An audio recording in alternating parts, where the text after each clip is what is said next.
وعلى آله وصحبه ومن والاه أما بعد فيا عباد الله أوصيكم وإياي بتقوى الله فإن الجنة عندت liman ittaqah. Jamaah rahimakumullah, kita berjumpa kembali di dalam kajian Ulumul Hadis yang sekarang kita soroti macam hadis ditinjau dari sudut kehujahan atau keberlakuan hadis tersebut. Dan dikenal di dalam macam hadis ditinjau dari sudut keberlakuan atau kehujahan itu ada yang makbul wa ma'mul bih. Ada yang makbul tapi goirul makmul, goir makmul. Yang pertama, hak makbul wa ma'mul bih adalah hadis yang diterima hadis itu karena dia sahih, ditinjau dari sudut kualitas sanad maupun matan, kemudian juga ditinjau dari sudut kuantitasnya bisa mutawatir, bisa ahad, tapi ahadnya bisa diterima seperti yang masyhur, aziz, maupun gharib, dan bisa diamalkan. Nah, itu ditinjau dari sudut kuantitas dan kualitas sanadnya makbul, bisa diterima, dan bisa diamalkan. Itu yang makbul wa makbul bih. Hadis semacam ini adalah yang keabsahannya tidak diragukan lagi. Baik ditinjau dari sudut kuantitas rawi, baik mutawatir ataupun ahad, atau kualitas karena sahih atau hasan, maupun materi serta redaksinya dan dapat diamalkan. Hadis semacam inilah yang mempunyai kedudukan hukum yang sama dengan Al-Quran. Kenapa? Sama karena sama-sama wahyu, karena sama-sama bisa diamalkan perintahnya dan menjauhi larangannya, diteladani prakteknya. Nah, menolak hadis ini bahayanya sama dengan menolak Al-Quran. Jika tidak dipercayainya bisa menjadi kufur karena menolak sebagian hukum. Karena sama dengan menolak hukum semuanya. Kemudian makbul goir makmul bih. Makbul adalah hadis yang diterima tetapi goir makmul, tapi tidak bisa diamalkan. Kedudukan kualitasnya sahih atau hasan, kemudian kuantitasnya mutawatir atau ahad, dan tidak ada kedaifan ditinjau dari sudut kualitas maupun kuantitas, dan itu adalah makbul. Tapi goir makmul tidak bisa diamalkan. Nah, di sini disebut makbul goir makmul bih. Pada awalnya kemunculan Islam, contohnya ya, kita contoh pada awal kemunculan Islam, contohnya nikah mut'ah itu kan dihalalkan. Sebagaimana yang tercantum di dalam banyak hadis. Yang diantaranya hadis riwayat Muslim, karena hadis riwayat Muslim maka kedudukannya sahih. Karena sudah kedudukan sahih maka diterima. Seperti yang diriwayatkan Ibnu Mas'ud, kunna nagzu ma'a Rasulillah sallallahu alaihi wasallam, laisa lana nisaun, faqulna ala nastakhsi fanahana an dzalik. Summa rakhkhasa lana an nankiha al-mar'ata bis-saum ila ajalin. Jadi pada waktu sebelumnya kami bersama Rasul dan dalam kondisi gawat, kondisi peperangan. Kemudian di situ Rasulullah Shallallahu Alaihi Wasallam membolehkan nikah secara mut'ah, tapi kemudian dilarang. Jadi hukum mut'ah tersebut dimansuh dengan larangan Rasul Shallallahu Alaihi Wasallam menikah secara mut'ah, dan itu diriwayatkan oleh Salamah dan diriwayatkan oleh Muslim dari Salamah. Rakhasa Rasulullah Shallallahu Alaihi Wasallam ama autos fil mut'ah salasan summa naha anha. Awalnya diberi keringanan oleh Rasul pada tahun Autos untuk nikah, kemudian dia melarangnya. Jadi para ulama menyimpulkan bahwa hadis itu makbul, diterima, tetapi mansuh, dihapus keberlakuannya. Ini salah satu contoh makbul goir makmul. Jadi para ulama berbeda memang pendapat kapan diharamkannya nikah mut'ah itu. Namun yang lebih kuat bahwa nikah mut'ah itu diharamkan pada saat Futuh Mekah, yaitu tahun ke-8 Hijriah. Sebagaimana tersirat dalam hadis Al-Juhani, riwayat Muslim, dia menandaskan anna Rasulullah SAW naha anil mut'ati zaman al-fathi mut'atin nisa. Sesungguhnya Rasulullah SAW melarang nikah mut'ah pada Futuh Mekah untuk mut'atun nisa. Nah, dengan demikian mut'ah itu dimansuh. Maka walaupun hadisnya sahih, tetap diterima sebagai hadis, tetapi tidak diamalkan.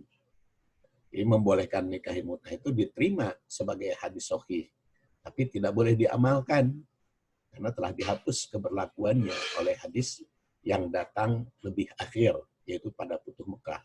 Oleh karena itu yang berlaku sampai akhir zaman adalah yang melarang nikah mut'ah tersebut. Maka tidak boleh dinikahi wanita secara kontrak atau secara mut'ah dalam waktu tertentu. Adapun cara mengetahui mana yang masih berlaku, mana yang dihapus keberlakuannya, dalam versi nasih mansuh itu bisa dilihat pada uraian berikutnya. Contoh umpamanya tentang nahaitukum an ziyaratil kubur ala fajuruha.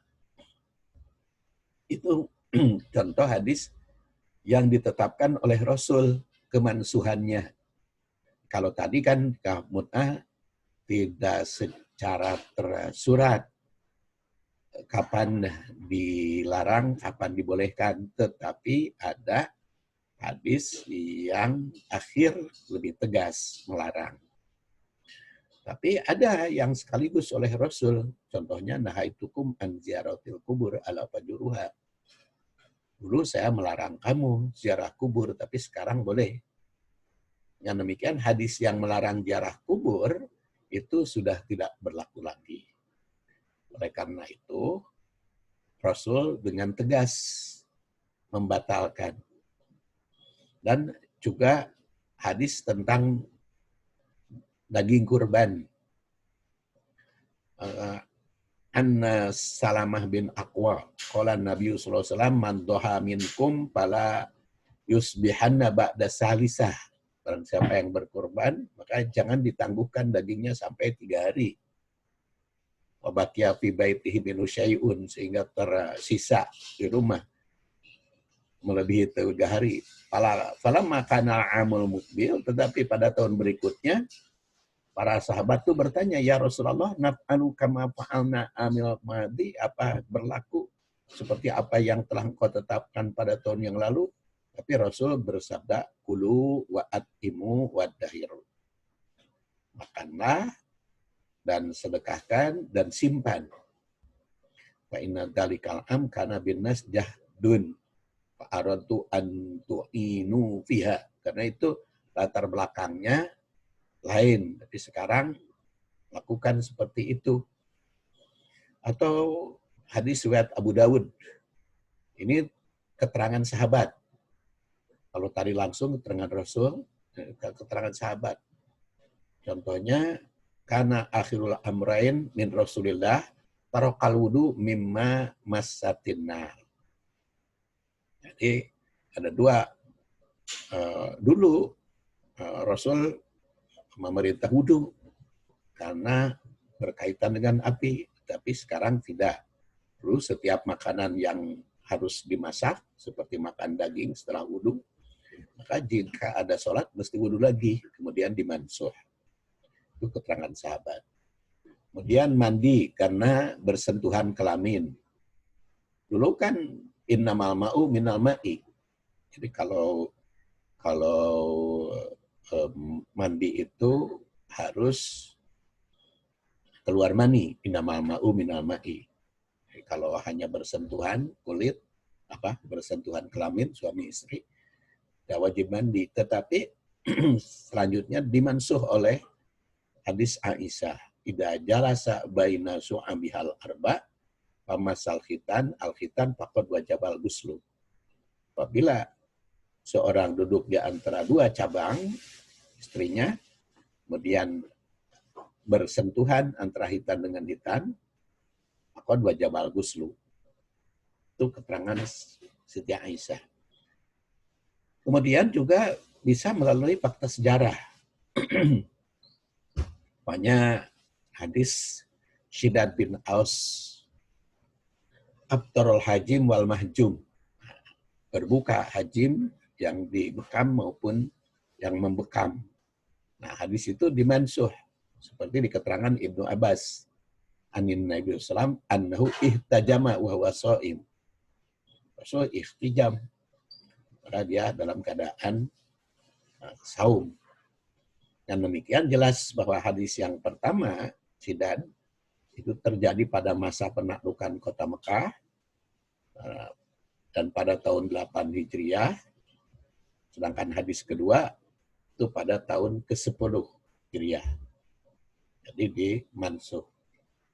Kemudian ada juga yang ketiga adalah mardud, yang tertolak. Jadi kalau tadi makbul itu ada yang makmul bih, ada yang ghair makmul, tapi yang ketiga ini mardud, yang tertolak. Hadis mardud adalah hadis yang keabsahannya tidak diterima. Itu banyak sekali. Seperti contoh yang dipopulerkan dalam hadis Yahudi buta. Itu kan tidak ada asalnya, asal-usulnya. Sumbernya di mana? Itu mardud, tolak. Dan ini saya akan bahas secara khusus kisah-kisah yang ditolak hasil penelitian atau hasil koreksi para ulama atau para muhaddisin, ya. Kemudian di kisah juga banyak persoalan-persoalan yang bertentangan, ya. Riwayat itu bertentangan dengan surat Al-Maidah 54, kemudian surat-surat yang lain yang demikian secara sejarah. Kemudian bertentangan dengan sejarah yang sahih tentang Asyura. Cukup banyak itu kan.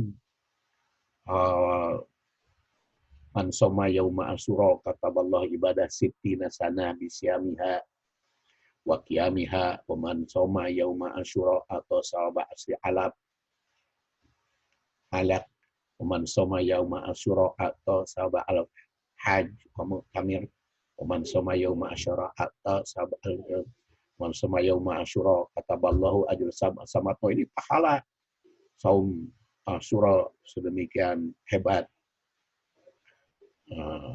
Dan kecaman terhadap yang tidak saum. Dan ini berbeda dengan catatan sejarah yang bukti dari Rasul SAW. Makanya hadis semacam itu adalah mardud atau tertolak karena tidak ada sumbernya. Demikian saya kira dianggap cukup hadis ditinjau dari sudut makbul dan mardud. Makbul ada yang makmul bih, ada ghair makmul bih.